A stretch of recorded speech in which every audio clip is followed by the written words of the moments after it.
ताजनगरी आगरा में Indian air force द्वारा orientation capsule programme का आयोजन किया गया।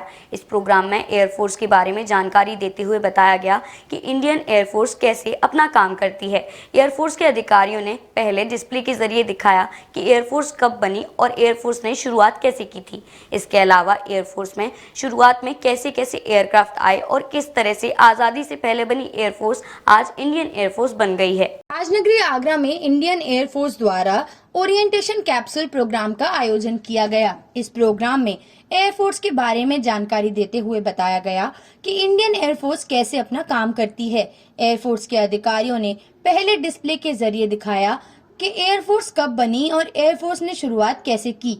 इसके अलावा एयरफोर्स में शुरुआत में कैसे कैसे एयरक्राफ्ट आए और किस तरह से आजादी से पहले बनी एयरफोर्स आज इंडियन एयरफोर्स बन गई है। इंडियन एयरफोर्स दुनिया भर में एक बड़ी एयरफोर्स के रूप में जानी जाती है और पूरी दुनिया इंडियन एयरफोर्स का लोहा मानती है। डिस्प्ले पर तमाम फोटोग्राफ भी दिखाए गए जिनमें एयरफोर्स ने अपने शौर्य का परिचय दिया था और कई ऑपरेशंस के बारे में भी बताया गया।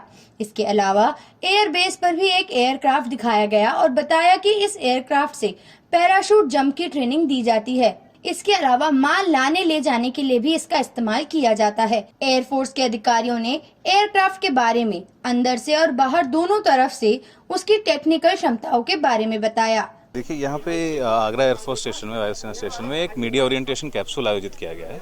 तो इस तरीके के कैप्सूल जो है वो देश भर में आयोजित किए जा रहे हैं और इसका मुख्य मकसद ये है कि देश भर में जो हमारे मीडिया के साथी हैं, खासकर क्षेत्रों में जो हैं, उनको वायुसेना के ऑपरेशंस, उनकी कार्यशैली और उनके बारे में, फिलॉसफी के बारे में और जानकारी मिले। तो इस क्रम में 6 प्रेजेंटेशन और प्रस्तुतियाँ दी गई। उसके बाद जो आप मेरे पीछे देख सकते हैं, AN-32 जो ट्रांसपोर्ट एयरक्राफ्ट है, उसका एक स्टैटिक डिस्प्ले था जिसके बारे में ले जाके डिटेल में ब्रीफ किया गया कि ये एयरक्राफ्ट किन किन ऑपरेशंस में यूज है। डीजी महाराजा न्यूज के लिए सैयद शकील की रिपोर्ट।